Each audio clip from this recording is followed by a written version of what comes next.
Hi, my name is Eddy Buckingham. I work in the hospitality industry. I own and operate a handful of bars and restaurants here in New York City, and Adam and I are about to do 11 questions.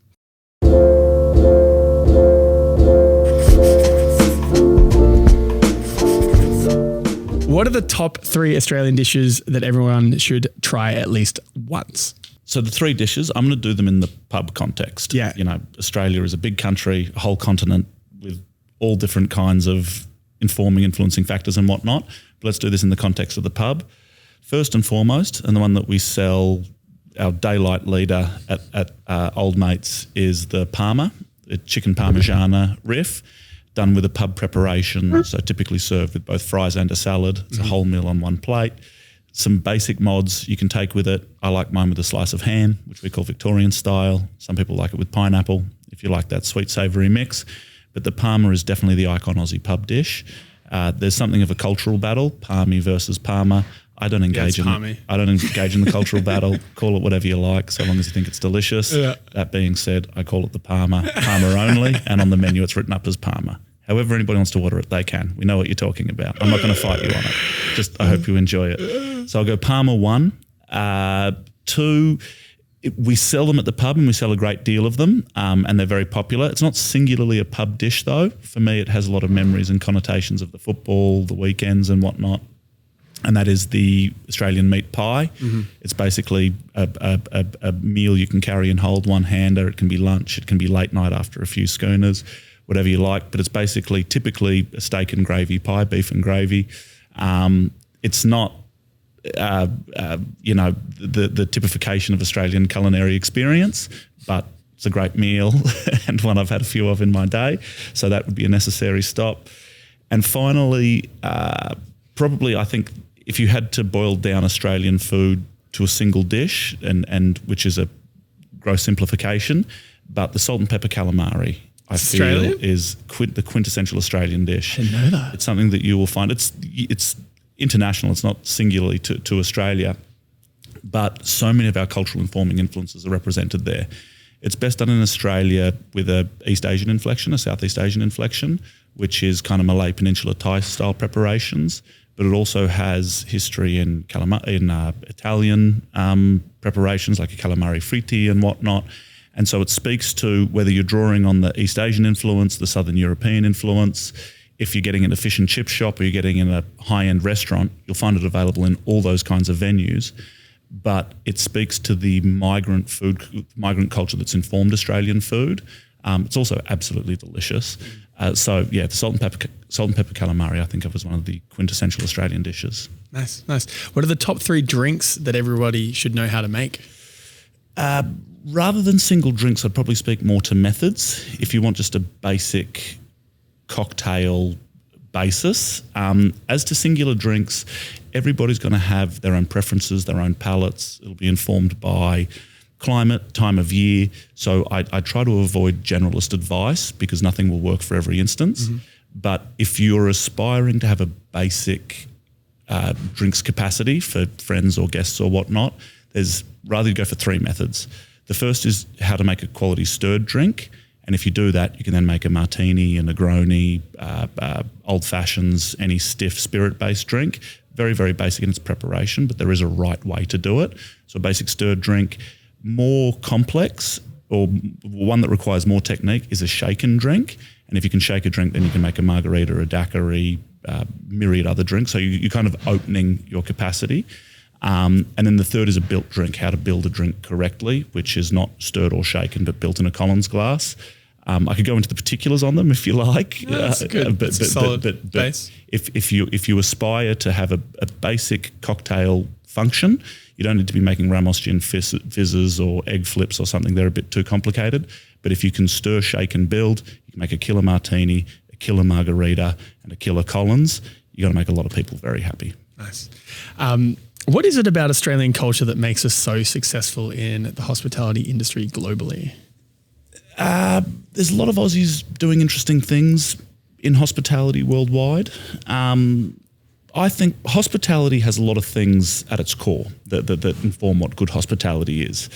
I think it's inherently a generous practice, or when done well, it should be a generous practice. There should be a spirit of generosity, a spirit of kindness that informs your approach. And that's true of whether it's a dive bar or super high-end 3-star dining. Mm-hmm. And Australian culture, I don't want to speak in too broad a generalisation because it's not always the case, but generally and broadly, there is a kindness, a friendliness, and if you have that undergirding your approach to your interactions with people, you're going to have positive results, whether you're Australian or otherwise. If you approach people with a spirit of kindness and spirit of generosity, which can be inherent to Australian social culture, that's going to set you up for success. Secondarily to that, I'm very proud and pleased to say that in Australia these days, I think that the category is operating at a very high standard. Whether it's daytime propositions, the coffee scenes, obviously probably our most famous category, but cocktail bars, world-class chefs, there is a high standard and expectation in the industry in Australia. So when people take that internationally, coupled with that spirit of generosity, hopefully, there's an alchemy there that results in success. Seems to be. Nice. When you put a city like Melbourne and New York side by side, what are the similarities and the differences between the two? You're talking about my two favourite cities in the world, the city that I'm from and the city that I chose, my new home. The differences, New York has layers of complexity and scale on it that no Australian city can approach. Yeah. That's not critical of the Australian cities in any way, but there is a critical mass of humans here. There's a breadth of culture. There's a proximity with which those cultures interact that there's nowhere in Australia is similar to that. At the same time, Melbourne is a dynamic international city with people from all over the globe, a lot of different and disparate voices, which make it such a wonderful and interesting city. But there is a cultural homogeneity there which does not exist in New York. That's not a criticism or praise of either of the two cities, but there is a fundamental cultural difference in that regard. As to what's similar in them, Melbourne is its own little corner of the world. It's a long way from anywhere, along with the other big Australian cities. It has a wonderful culture and lifestyle and feeling there. But again, we spoke earlier to the high standards in hospitality in Australia. I think Melbourne typifies those. And there's a lot of Melburnians operating here in New York, I know in other great cities around the world, and very often they can go in and really make impact and enjoy a degree of success because of the dynamism and high standards that people are executing to in Melbourne currently. Makes sense. What's one of the weirdest experiences you've had running bars in New York City to date? Oh, mate. I've had some weird experiences. I kind of forget them. I think I try to block them out as a trauma proposition, and I almost forget like what is weird. As you build your hospitality empire. I've had New York gangsters try to rip us off in my first venue in Midtown. I've had our security footage sequestered more than once in murder investigations by the NYPD, more than once, which was a trip. I always go, New York's safe, it's fine, it's Pleasantville around here. And then the second time I had to offer security footage, not on our premises, but things off premises. There's so many weird things that there's a through line of normalcy to them. That's New York for you. I have a hard time even grabbing them. But weird and wonderful, I'll say. Weird and wonderful for the most part. What's your take on influencers wanting to eat and drink for free at venues? Look, I think there's a culture now, a lot of influencer bashing. People, it's an easy punch down or something people want to do. It's become a super aspirational career. And so it's simultaneously aspirational but not given a great deal of respect to. It's very different to the world I operate in. For the most part, with the venues, my ethos to date has been I'll worry about what happens in the room. And then if we're executing to a high standard in the room, the online discourse or the that identity of the venue will kind of look after itself. Yeah. So I'm not intentionally part of the influencer ecosystem, but anybody running a business, particularly a small business, you are part of the influencer ecosystem because that's what new media looks like. So lots of people, I think, like to bash on influencers. I don't. I think that they're doing their graft. I said graft, not grift. like it's work. They're people who have looked at the media ecosystem, the climate, and there is real careers and real high-profile positions available in that world. We live in an attention economy, and those who are capable of capturing attention really thoughtfully, they deserve to be remunerated and rewarded. So we don't do it a great deal, but I do it on a case-by-case basis, more when there's interpersonal relationships, because that feels like a more authentic story to tell. Yeah. So people cold calling, people coming up in the DMs, shooting their shot for a free meal, we tend not to be too responsive to that. But that's just our position. There's a lot of venues that will covet the exposure. And if those people are the conduit to the exposure, make no mistake, that's a valuable thing in this day and age. So we do it a little bit. I've got no ethical problem with it. I think shoot your shot. We're all trying for something, whether it's a payday or a meal. And so it's an important part of the media ecosystem now. Some are doing it better than others, and you'll find that, like any field, you'll have good operators and less good operators. You have people executing with integrity and with less integrity. So it's just a necessary part of small business, of hospitality, of media and attention in this day and age. Yeah. Okay, makes sense.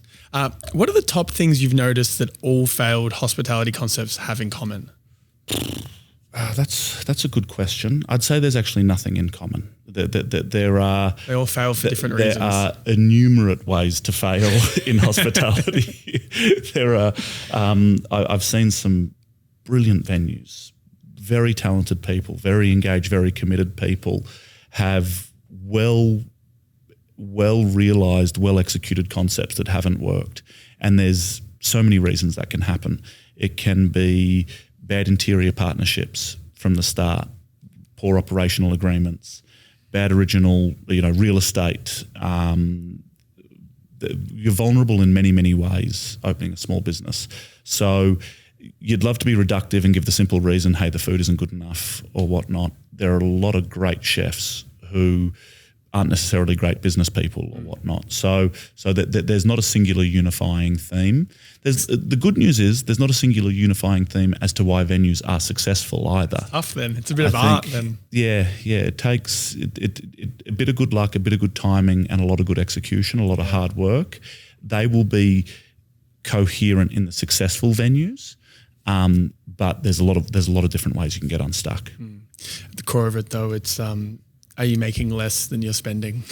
Ultimately. But partnership structures are also really fundamental. Yeah. A sad thing, I kind of consult and offer counsel to a lot of people. I don't want to say mentor because it's more informal than that, but a lot of people in the industry looking to start up, looking to make impact in New York. I've worked with a lot of them at different functions in their processes.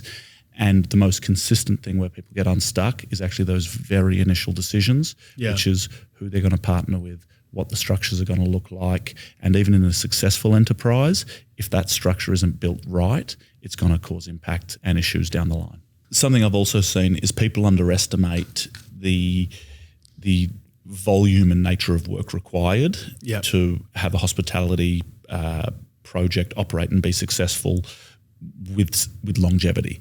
So hospitality can be an aspirational industry for a lot of people, particularly the nightlife world, sexy restaurant world. So I've seen people who have had success in other fields come over and want to make a similar impact in hospitality, and they think, I know what makes a cool dining room at 7 p.m. on a Friday night. I've got great taste. I've got great friends or whatnot. That can be the basis to set up a concept. And they're definitely assets and worthwhile things to have, but the 24/7 nature, and also you do other projects, it might run for a season, it might run for a year, but real success in hospitality, because of the substantial outlay, because of the thin margins, for real success, it takes longevity. It takes year after year after year. And a big venue is kind of like a noble gas. It will take whatever space you make available to it. So I think something I have consistently seen with places that haven't worked out is people have come in with best intentions but underestimated the scale of the project. Yeah. And in time, that is just too heavy a load. So I've seen that sink a number of propositions. Yeah, makes sense. As a bar and restaurateur, what are your top 5 secret spots in New York City that are almost too good to share? Secret spots? Almost too good to share. They're what they'll be when they're secret spots, there's no secrets in New York, not in 2025. But what there is there become things that are deeply personal to you that make sense for a reason, and everybody's will be different. There is a small handful of the iconic venues that are renowned, it can be because of long tenure or high profile or whatnot. So that could be your Katz Delis, your Raoul's, your Balthazar's, Peter Luger's, iconic venues that everybody knows and are kind of deemed bucket list venues and whatnot. But in terms of the secret spots, well, they're the ones that become deeply personal for me. And they can be based on geographical proximity, where you live, relationships with the people who operate or work in those venues, the category. So I'll give you like one for me that's very special. There's a venue called Karczma, which is a Polish restaurant on Greenpoint Avenue in Greenpoint, which is the Polish neighbourhood in North Brooklyn. Formerly Polish, now kind of hipster gentrified. And Karczma translate in Polish to tavern. I'm Polish by background on my mother's side. And so the food there is very, very nostalgic. It's a very strange place. They sometimes have a Japanese cover band there. So there's these two incredibly dressed Japanese gentlemen playing like Dylan and Joni Mitchell covers and stuff, which I think is very cool. Other people mightn't be as responsive to that. And then I'm there eating kielbasa, hunter's stew, borscht and the like, so that is an example of an acquired taste, but it's a taste that I've firmly acquired. Other favourites, ones that are deeply personal. There's a number of spots in Chinatown. That's a neighbourhood I lived for a long time and where my professional operations are anchored. I could name any one of a half dozen, but what will I shout out? Noodletown is too famous for me to frame that as a secret one, but that was the late night one that was on the walk home from Chinese Tuxedo in the first few years when I'd opened it, was operating it every night, and the kitchen there was open till 3 a.m, so it would be on the walk home. Can you get a better wonton noodle soup in New York? Yes, you can, but having been under those fluorescent lights at 2:30 in the morning, myriad times, exhausted but excited, that's the kind of things that make magic for me. So that's an example of two venues that I'm not necessarily shouting out or recommending to somebody else, but that I have a deep personal relationship with. So my advice to somebody else, whether they're new to New York or have been here a long time or are visiting, is rather than try to find the venues, you'll organically end up at the Balthazars, the Katz's, the icon venues, but try to find those ones that speak to you for some reason or another, something that will be tied to a moment in time. I hope it could be my venues for people in different contexts. Maybe you're an Australian visiting New York, you come to old mates on some kind of special occasion, you make a new friend or you enjoy being in that room. So there's no secrets, but there's special moments to be found, and they abound in every neighbourhood, on every block. What are some of the positives that New York City and the broader American culture have taught you as an Australian? So I'm a permanent resident of the US now. I've been here 16 years, as I'd mentioned. I am and remain an Australian citizen. And I like that identity. I like being an Aussie citizen, but in New York, in the States, I love the States, which is not of late, has not been a kind of popular or renowned thing to say. I love the States as well. I love the States. There have been opportunities here. I have no doubt in my mind that the kind of things I'm doing currently, the kind of projects I'm able to be a part of, the kind of people I can work with, have access to, the people I can service in my venues, I don't think those opportunities were available to me, or had I remained in Australia, I'd still be operating in these kind of spaces. And we often like to sit around and give ourselves a pat on the back, how special the Aussies are, what a great job we're doing. But there is no question that the playing field informs so much of it. The opportunity here, the collective positive attitude, the belief in new ideas, new projects.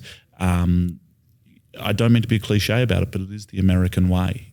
I think this is the best place in the world to take a risk. Or at least that's borne fruit for me. That's been my lived experience of the venue. So the support, whether it's from long-standing, deep abiding relationships, business partners, friends and family or whatnot, or just people off the street, people I work with, people I meet in different contexts, of going, oh man, you're trying to execute some cool shit.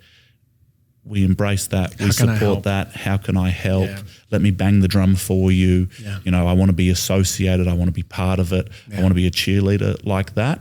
It's forced me to reassess and look at how I operate and operate in the world. I'm a less cynical person now than I think I was on arrival, which is unusual from your 20s to your 40s. Yeah.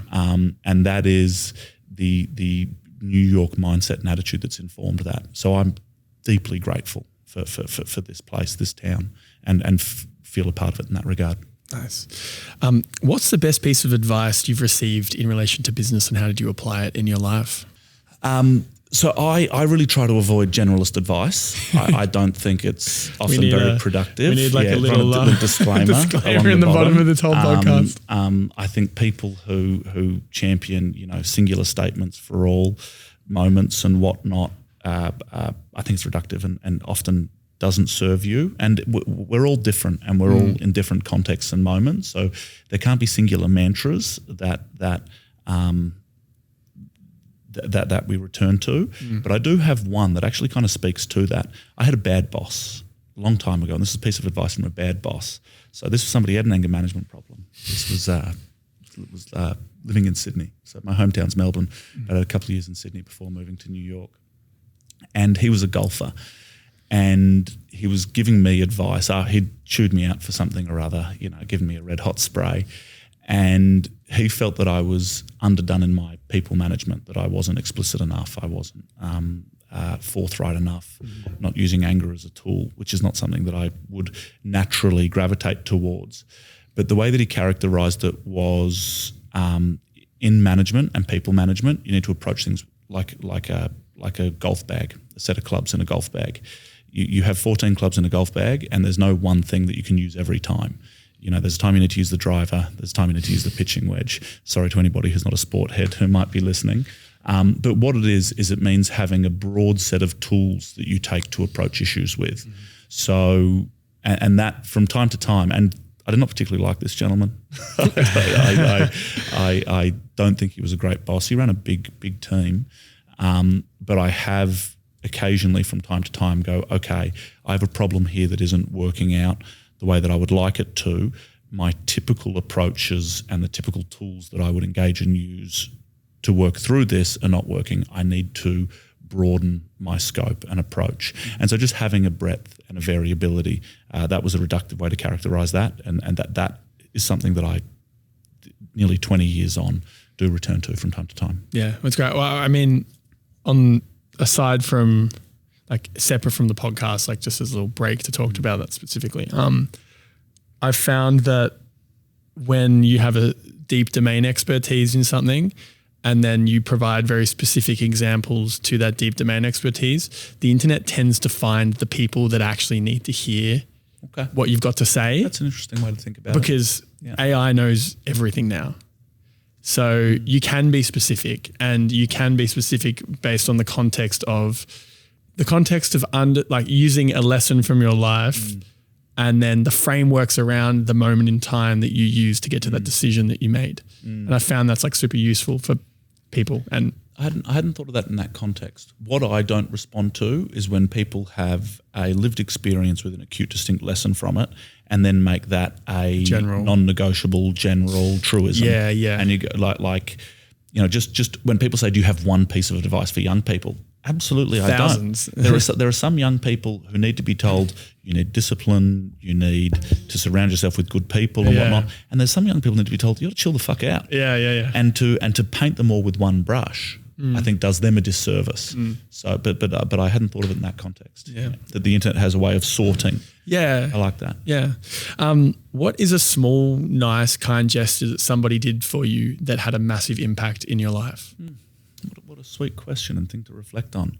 I've been very lucky, very, very fortunate. I feel like I've been extended so many instances of generosity, kindness. My line of work, I joke that you'd be surprised how many friends you can make when you're selling Chinese food and cold beer in downtown Manhattan, So people have been very, very generous with me. I'd need to go back a little bit to maybe when I had less to offer others, and so had operated with a degree of selflessness. I think there's a powerful thing, people mentioning your name in the right rooms. That's a really powerful thing, and I can think of a couple of people. The way that I found Chinese Tuxedo was on the back, which is a very special space, was on the back of one of my biggest professional disappointments. I was younger, much more professionally immature, and I had a space in downtown Manhattan that I thought was really special. and it required a full build. I'd conceived it all in my head. I knew exactly what it was going to look like. It was going to be the coolest venue in New York City in my head. But there were things inherently wrong with it, things that I would identify and know now, but then born of the inexperience, I didn't. And I lost that site for various reasons, licensing, permitting. I don't need to go into detail on it. But I was deeply, profoundly, professionally disappointed in the way that you only can be, on early passion projects. I've got a bit better getting of context now. And a friend of mine who I knew professionally, she was a wonderful young woman, but not somebody deeply close to or whatnot, knew some people involved in Chinatown real estate and was telling my story, recounting what had transpired. And that then, through no structure, no system, no strategy, kickstarted the relationships that made Chinese Tuxedo and some of the subsequent venues possible.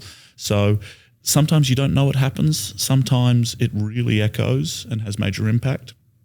But I think, and I try and do this as much as possible with others when I can, when appropriate, it's saying people's name and championing people in the right rooms, in the right communities. Nice. My last one for you is, what is one of the craziest stories you've been a part of that makes you go, wait, what just happened? The problem is, mate, I'm so not even jaded now. I'm just so disaffected now. Yeah, okay. So something where I just went, this is a trip, what's happening? One of the strangest times to operate in my time here was through the COVID era. So summer 2020. That was, I actually opened the Tyger in that era. I opened the Tyger in September 2020. It's part of a bigger story I can speak to another time. But Chinese Tuxedo was forced closed in March, along with every other restaurant in the city. And in early summer, the city started to permit some outdoor dining and on-street dining. And Chinese Tuxedo is on Doyers Street, which is the narrowest street in Manhattan. It's about 14 foot wide, has a couple of bends in it. Iconic atmospheric street in Chinatown. So we were only allowed, they were closing the street on Fridays, Saturdays, Sundays. So we were only allowed to operate on street on those days.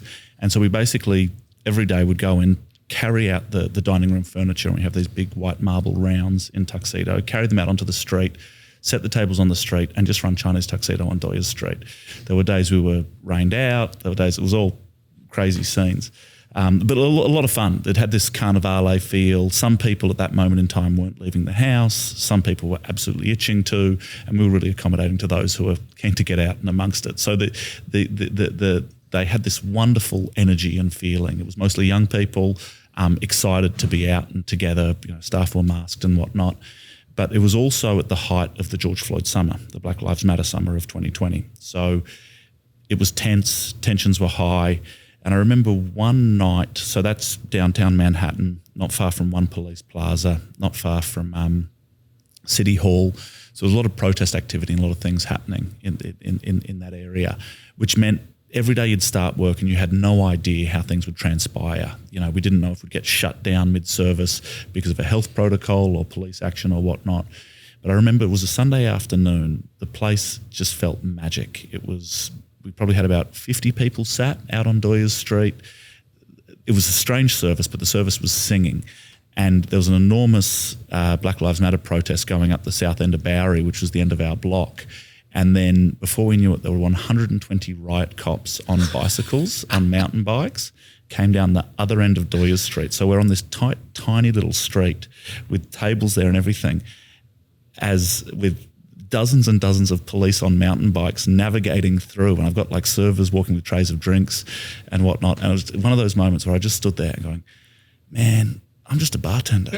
What the fuck is happening here, these scenes? And it felt like, every now and again you'll see photos of historic eras, whether it's whatever it might be, the Depression, world wars or whatnot, conflicts in history and the context of the image just looks so strange. It might be kids in gas masks going to school or whatnot, and they're steeped in humanity but so different to your own experience. And you go, what a surreal and strange scene. Yeah. And in this moment is where selling great cocktails and great Chinese food out on the street in a hot New York summer Sunday evening with guests with masks and whatnot, and NYPD riot cops on mountain bikes weaving through the tables. I was watching that scene going, how did we get here? I don't know.